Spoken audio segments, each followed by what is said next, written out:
मेरे सम्मानित वाष्णेही मित्रों, नमस्कार। आप सबों का इंडियन लीगल यूट्यूब चैनल में हार्दिक स्वागत है। न्यायिक सेवा के लिए अधिवक्ता के रूप में न्यूनतम प्रैक्टिस की आवश्यकता, नई बहस।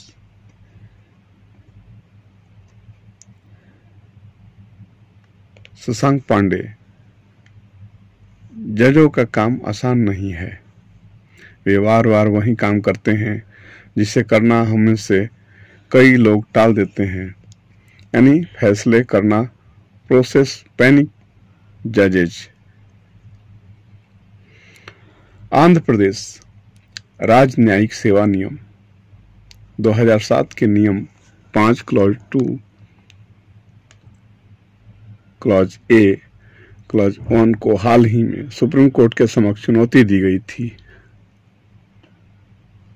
उक्त नियम के तहत राज्य में सिविल जज परीक्षा में शामिल होने के लिए वकील के रूप में 3 साल की प्रैक्टिस पूर्व शर्त के रूप में अनिवार्य कर दी गई है। 2 जनवरी को bar council of India BCI ने कहा कि वह ऑल इंडिया जजेज एसोसिएशन बनाम यूनियन ऑफ इंडिया 2002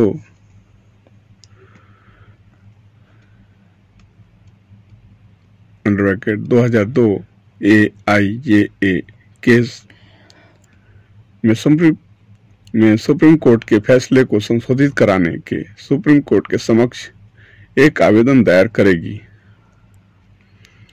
उक्त फैसले के तहत राज्य न्यायिक सेवा परीक्षा के लिए वकालत के 3 साल के अनुभव की पात्रता के मानदंड को खारिज कर दिया गया था।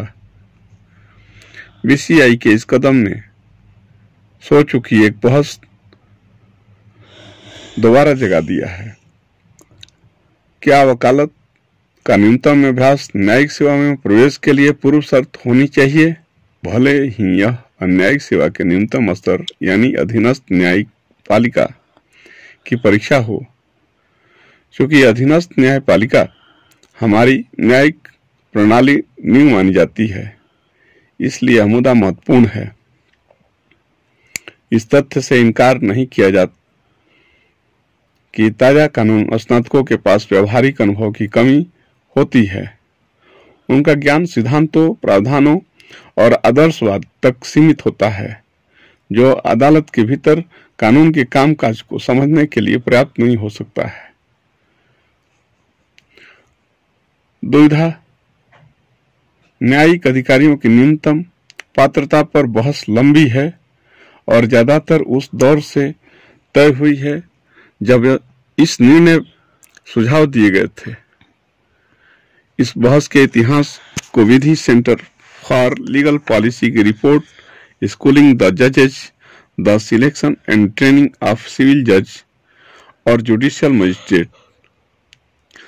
मौजूदा संविधान लागू होने से पहले 1924 में रैंकिंग कमीशन ने 3 साल के अनुभव की आवश्यकता के मुद्दे पर विचार किया था, जिसमें कहा गया था कि कुछ प्रांतों में लागू नियम जिसके तहत उम्मीदवारों को 3 साल या उससे अधिक की अवधि के लिए वकालत का अभ्यास करना आवश्यक है, इस बात की कोई गारंटी नहीं कि उम्मीदवार ने वास्तव में उपयोगी अनुभव प्राप्त किया हो।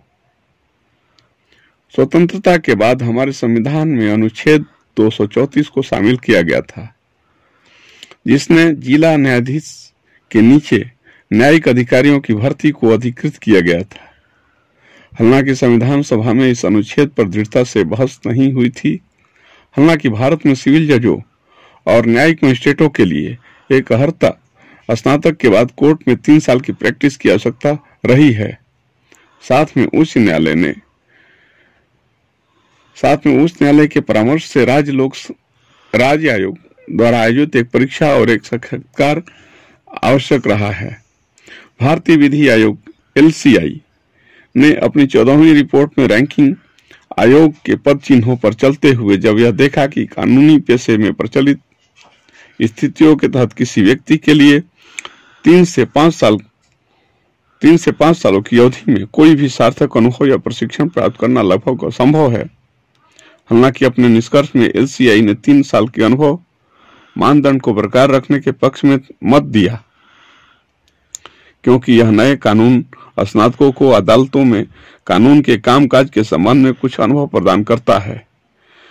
एलसीआई ने अपनी रिपोर्ट में उप समन्वित न्यायपालिका में सुधार के लिए कई सिफारिशें की थी। भारतीय विधि आयोग के 114वीं रिपोर्ट ग्राम न्यायालयों की स्थापना, भारतीय विधि आयोग 116वीं रिपोर्ट अखिल भारतीय न्यायिक सेवाओं की स्थापना, भारतीय विधि आयोग 117वीं रिपोर्ट सभी स्तरों पर न्यायिक अधिकारियों के प्रशिक्षण के लिए एक अकादमी की स्थापना, भारतीय विधि आयोग 118वीं रिपोर्ट अधीनस्थ न्यायालयों अधीनस्थ न्यायपालिका के लिए नियुक्ति की प्रणाली, 116वीं और 117वीं रिपोर्ट ने इस बात पर जोर दिया था कि 2 से 3 साल की प्रैक्टिस पर्याप्त अनुभव नहीं देती और किसी व्यक्ति को शायद ही इतना योग्य बना देती है वह एक बेहतर जज बन पाए। हालांकि 118वीं रिपोर्ट अपने निष्कर्ष में 3 साल के अनुभव की आवश्यकता को बरकरार रखने सहमत हुई थी। ये उलझन अनसुलझी ही रही और इसी बीच राज्य सरकारों ने पात्रता मानदंड में संशोधन करने के लिए अपने न्यायिक सेवा नियमों को संशोधित किया। कुछ राज्यों ने 3 साल के अनुभव की आवश्यकता को खत्म कर दिया, जबकि कुछ ने इसे बरकरार रखा। यह तब ही था कि जब सुप्रीम कोर्ट ऑल इंडिया जजेज एसोसिएशन बनाम union of India 1993 AIJ case में शामिल हुआ, कुछ एकरूपता लाने का प्रयास किया गया। सुप्रीम कोर्ट ने राज्य सरकारों को 3 साल के अनुभव की आवश्यकता के मानदंड को फिर से लागू करने के लिए कहा था, क्योंकि किसी भी प्रशिक्षण या स्तर की पृष्ठभूमि के बिना न्यायिक अधिकारियों के रूप में कानून स्नातकों की भर्ती सफल प्रयोग नहीं साबित हुई है। इस तथ्य को ध्यान में रखते हुए कि पद ग्रहण करने के पहले दिन से जज को जीवन, स्वतंत्रता, संपत्ति और वादियों की प्रतिष्ठा का फैसला करना होता है, विश्वविद्यालयों के ताजा स्नातकों को ऐसी ताकतवर सीटों बिठाना न तो विवेकपूर्ण है और न ही वांछनीय है। पैरा 20। सुप्रीम कोर्ट ने भी एकरूपता की विशेषता पर जोर दिया और देखा कि चूंकि जिला न्यायालय, उच्च न्यायालय और उच्चतम न्यायालय के न्यायाधीशों को पात्रता मानदंड को पूरा करने के लिए एक वकील के रूप में न्यूनतम अवधि के अनुभव की आवश्यकता होती है, इसलिए इसे अधीनस्थ न्यायपालिका में भी लागू किया जाना चाहिए। 2002 में सुप्रीम कोर्ट ने 2002 के AIJA मामले में जस्टिस सेठी कमीशन की रिपोर्ट का संज्ञान लेते हुए 1993 के अपने पहले के फैसले को उलट दिया और न्यूनतम अनुभव की आवश्यकता को खत्म करने के लिए कहा। तर्क सेठी आयोग के अवलोकन पर आधारित था कि इस आवश्यकता के कारण प्रतिभाशाली युवा दिमाग न्यायिक सेवाओं से दूर हो रहे हैं। प्रोफेसर माधव मेनन द्वारा एकीकृत लॉ डिग्री और नेशनल लॉ यूनिवर्सिटीज NLUS के रूप में शुरू किए गए क्रांतिकारी कदम का अदालत में संज्ञान लेने में विफल रही। कानून शिक्षा केवल कौशल प्राप्त कर रही थी और शैक्षिक रूप से अधिक युवा दिमागों द्वारा फील्ड को अपनाने के कारण अधिक प्रतिस्पर्धी बन गई थी। किसी अन्य प्रमुख सामान्य कानून के देश ने न्यूनतम अभ्यास की आवश्यकता के मानदंड को नहीं हटाया है। यूनाइटेड किंगडम के पास एक जटिल न्यायिक संरचना है, क्योंकि यह 1000 साल के विकास का उपोत्पाद है। विभिन्न प्रकार के मामले विशिष्ट अदालतों में निपटाए जाते हैं। उदाहरण के लिए सभी आपराधिक मामले मजिस्ट्रेट कोर्ट में शुरू होते हैं, लेकिन अधिक गंभीर आपराधिक मामले क्राउन कोर्ट में भेजे जाते हैं। क्राउन कोर्ट से अपील हाई कोर्ट और संभावित रूप से कोर्ट ऑफ अपील में जाती है, सुप्रीम कोर्ट में जाती है। दीवानी मामलों को कभी कभी मजिस्ट्रेट द्वारा निपटाया जाता है, लेकिन अच्छी तरह यह काउंटिंग कोर्ट में जाती है, फिर अपील उच्च न्यायालय और फिर कोर्ट ऑफ अपील में, यद्यपि उन अदालतों के विभिन्न प्रभागों में जाती है।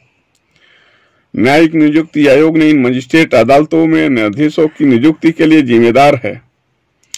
कानूनी रूप से योग्य उम्मीदवारों के लिए पात्रता मानदंड में कानूनी रूप से योग्य पदों के लिए कम से कम 5 या 7 साल उत्तर योग्यता अनुभव PQE की वैधानिक आवश्यकता होती है। उदाहरण के लिए ऑस्ट्रेलिया में अलग अलग राज्यों के अपने पात्रता मानदंड हैं। उदाहरण के लिए पश्चिम ऑस्ट्रेलिया में एक व्यक्ति अदालत के मजिस्ट्रेट के रूप में नियुक्ति करने के लिए योग्य है यदि उसके पास कम से कम 5 साल का कानूनी अनुभव है। दक्षिण ऑस्ट्रेलिया में मजिस्ट्रेट कोर्ट में नियुक्ति के लिए कम से कम 5 साल की प्रैक्टिस आवश्यक है। संतरे के साथ सेब की तुलना न करें। BCI के प्रस्ताव के खिलाफ उठाया गया स्पष्ट विवाद न्यायिक सेवाओं और कार्यकारी सेवा संघ लोक सेवा आयोग द्वारा आवंटित विशिष्ट सेवाओं के बीच समानांतर स्थापित करना होगा। यदि कोई व्यक्ति 21 वर्ष की आयु में भारतीय प्रशासनिक सेवा का अधिकारी बन सकता है तो इसी उम्र में कोई व्यक्ति न्यायाधीश क्यों नहीं बन सकता है। यहाँ अंतर्निहित अनुमान यह है कि दोनों सेवाएं रोजगार की प्रकृति के संदर्भ में समान है। इस परिकल्पना की पुष्टि करने के लिए महीन जांच की आवश्यकता है। क्योंकि संविधान सर्वोच्च न्यायालय और उच्च न्यायालय के न्यायाधीश के लिए रोजगार पात्रता और अन्य आवश्यकताओं की विस्तृत प्रक्रिया प्रदान करता है, इसलिए इसमें कोई संदेह नहीं है कि ये संवैधानिक पद हैं और आगे स्पष्टीकरण की कोई आवश्यकता नहीं है। रोजगार की प्रकृति का मुद्दा निचली न्यायपालिका में पैदा होता है, जहां राज्य के सभी कार्यकारी और न्यायिक न्यायाधीशों की नियुक्ति में शामिल होते हैं और सेवा शर्तों को तय करते हैं। संविधान के अनुच्छेद 236 में न्यायिक सेवाओं को परिभाषित किया गया है, जिसका अर्थ है जिला न्यायाधीश और इसके नीचे के अन्य सिविल न्यायिक पदों को भरने के इरादे से विशेष रूप से शामिल एक सेवा। ऑल इंडिया जजेज एसोसिएशन बनाम यूनियन ऑफ इंडिया 1993 में सुप्रीम कोर्ट ने विशेष रूप से यह कहा है कि न्यायिक सेवा रोजगार की दृष्टि से सेवा नहीं है और न्यायाधीश कर्मचारी नहीं है। जस्टिस सामंत ने दोनों के बीच अंतर्निहित अंतर को स्पष्ट किया है। पैराग्राफ स्वव्याख्यात्मक है और नीचे पुनः प्रस्तुत किया गया है।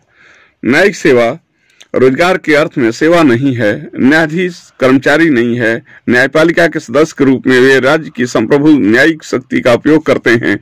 वे सार्वजनिक कार्यालयों के उसी प्रकार धारक हैं जिस प्रकार मंत्री परिषद के सदस्यों और विधायिका के सदस्य हैं।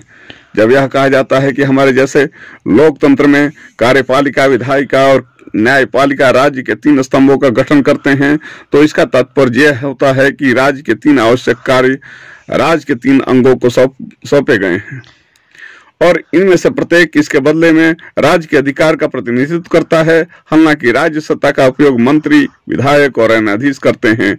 उनके स्टाफ के सदस्य जिन्हें निर्णयों को लागू करना या सहायता करना वे नहीं करते हैं। मंत्रियों की परिषद या राजनीतिक कार्यकारिणी सचिव कर्मचारियों का प्रशासनिक कार्यकारिणी से अलग होती है जो राजनीतिक कार्यकारिणी के निर्णय क्रियान्वित करती है। इसी तरह विधायी कर्मचारियों से अलग होते हैं, वैसे ही न्यायिक कर्मचारियों से न्यायाधीश अलग होते हैं। राजनीतिक कार्यकारिणी विधायकों और न्यायाधीशों के बीच समता होती है, न कि न्यायाधीशों और प्रशासनिक कार्यकारिणी के बीच न्यायाधीश। जिस भी स्तर पर हो, प्रशासनिक कार्यकारिणी या अन्य सेवाओं के सदस्यों के विपरीत राज्य और उसके अधिकार का प्रतिनिधित्व करते हैं। इसलिए अन्य सेवाओं के सदस्यों को न्यायपालिका के सदस्यों के साथ संवैधानिक या कार्यात्मक रूप से नहीं रखा जा सकता है। जोर देकर कहा गया। भारत के विधि आयोग ने अपनी 14वीं रिपोर्ट में न्यायिक अधिकारियों के महत्व पर भी जोर दिया, जो उनके अलग कद को दर्शाता है। जिस बड़ी जिम्मेदारी के काम को न्यायिक अधिकारी करते हैं, उस पर जोर देने की जरूरत नहीं है। न्यायिक ईमानदारी सबसे बड़ी जिम्मेदारी है। अगर जनता को न्यायाधीशों को गहरा सम्मान देना है तो जजों को अपने आचरण द्वारा इसका पालन करना चाहिए। उन्हें शब्द या कर्म लोगों को कारण नहीं देना चाहिए कि वे उस पद के लायक नहीं है जिस पर हम उम्मीद करते हैं कि जनता उन्हें जगह देगी। जोर देकर कहा गया। न्यायाधीशों द्वारा निहित भूमिका और कर्तव्य निम्न कार्यकारी द्वारा निहित प्रशासनिक कर्तव्यों के विपरीत है। पूरे न्यायिक ढांचे में न्यायाधीशों में निहित कर्तव्य और जिम्मेदारी समान है, केवल अधिकार क्षेत्र में भिन्न है। सुप्रीम कोर्ट ने 1993 में AIJ ने high court of judicature Bombay registrar के जरिए बनाम शिरीष कुमार राव पाटिल में निम्नलिखित शब्दों में निचली न्यायपालिका की भूमिका पर प्रकाश डाला है।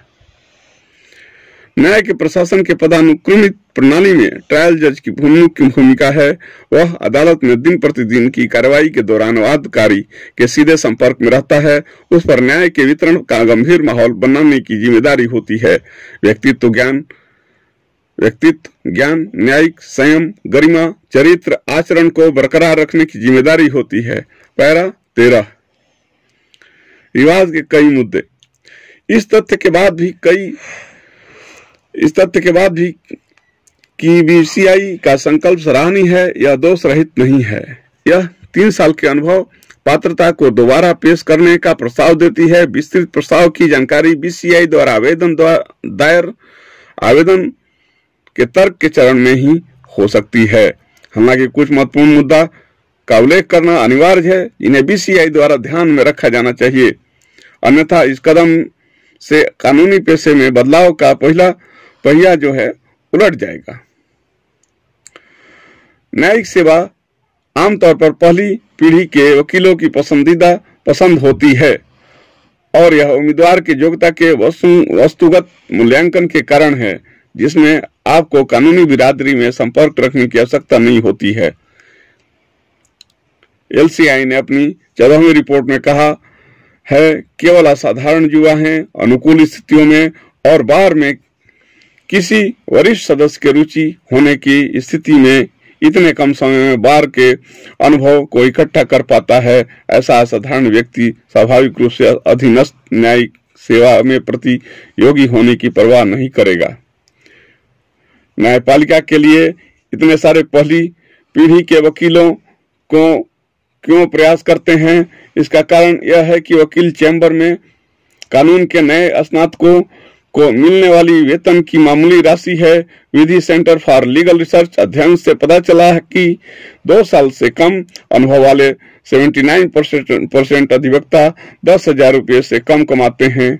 जूनियर अधिवक्ताओं की न्यूनतम मजदूरी की मांग की गई है ताकि वह रोज कमाने और खाने की स्थिति से उबर सके।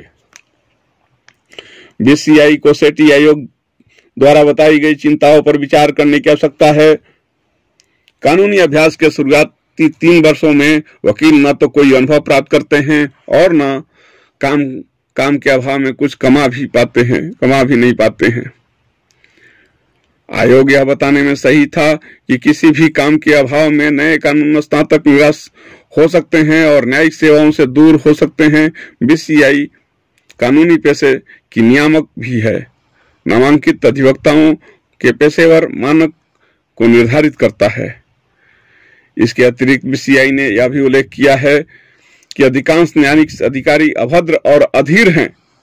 BCI ने भारत में कानूनी शिक्षा को विनियमित किया और व्यावसायिक नैतिकता को मूट कोर्ट क्लिनिकल ट्रायल को अनिवार्य विषय बनाया है। यह अवलोकन आवश्यक गुणों को प्रदान करने के लिए इस प्रकार पहलकदमियों की विफलता की स्वीकृति है। BCI और university grant commission UGC Bharat में कानूनी शिक्षा में नियामक एजेंसियां हैं। UGC कानूनी शिक्षा के मानकों को निर्धारित करता है और इसने कानूनी शिक्षा पर एक पैनल स्थापित किया है। BCI को पेशेवर कानूनी शिक्षा के मानकों को निर्धारित करने का अधिकार है। इस प्रकार एक तरफ BCI ट्रस्ट विशेष रूप से कानूनी शिक्षा और पेशे में वकीलों के प्रवेश की निगरानी करता है और दूसरी तरफ UGC है जो विशेष रूप से कानून में उच्च अध्ययन से संबंधित कानूनी संस्थाओं द्वारा प्रदान की गई डिग्री को मान्यता देता है। हालांकि इन नियामकों द्वारा अनुमानित कानूनी शिक्षा के उद्देश्यों और लक्ष्यों में एकरूपता का अभाव है और इस एकाधिक नियामक की दुविधा को कानूनी शिक्षा के उप मानक के लिए दोषी नहीं ठहराया जाता है। यहाँ यह भी उल्लेख किया जाना चाहिए कि कई कानून के छात्रों अव्यवहारिक इसलिए दिखाई देते हैं क्योंकि वे इंटर्नशिप करने में सक्षम नहीं हैं, क्योंकि यह अवैतनिक और इसलिए वे इसका बोझ नहीं उठा सकते हैं। _5 मैंने एक अध्ययन किया था जिसमें यह पता चला कि अधिकांश छात्रों को भत्ता नहीं मिलता, और मिलता भी है तो बहुत मामूली होता है। महंगी कानूनी शिक्षा और अवैध इंटर्नशिप के कारण कई छात्र एक न्यायिक अधिकारी होने के लिए वांछित व्यवहारिक अनुभव नहीं जुटा पाते हैं। कुछ विचार। बीसीआई संभवतः उन विनियमन एजेंसियों में से है जो कानून के छात्रों की वास्तविकताओं से पूरी तरह से अलग होकर निर्णय लेती है। कानून के छात्रों और बीसीआई के बीच कोई सीधा संबंध नहीं है, और न ही निर्णय लेने से पहले कोई परामर्श तंत्र है। पिछले 2 दशकों में कानूनी शिक्षा में बहुत बड़ा बदलाव देखा है। सेठी आयोग और ऑल इंडिया जजेज एसोसिएशन के निर्णय 2002 के अवलोकन के पुनरीक्षण की निश्चित रूप से आवश्यकता है। हालांकि इस पुनरीक्षण को शिक्षा में आए बदलाव से पैदा हुई नई स्थितियों को ध्यान में रखते हुए किया जाना चाहिए। लॉर्ड देवलिन ने कहा था, अगर हमारी व्यापार प्रणाली उतनी ही पुरानी होती जितनी कि हमारी कानूनी प्रणाली, तो हम बहुत पहले दिवालिया राष्ट्र बन गए होते। इस बौद्धिक दिवालियेपन में खुद को फिसलने से रोकने के लिए बीसीआई कदम कुछ राहत प्रदान करता है। इसका प्रवर्तन कुछ ऐसा है जिसे हम तब तक नहीं जानते जब तक हम जानते हैं।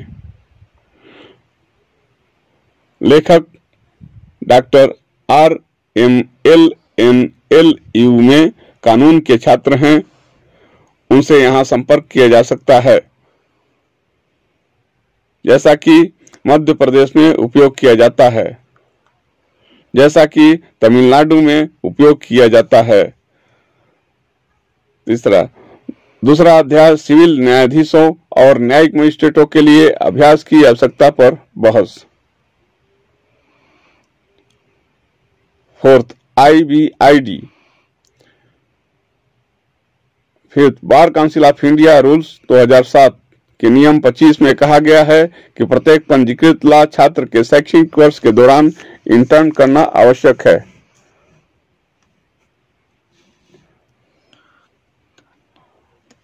धन्यवाद दोस्तों। मेरे द्वारा दी गई जानकारी अगर आपको अच्छी लगी तो इसकी विषय में मुझे जानकारी अवश्य दें। Thank you so much.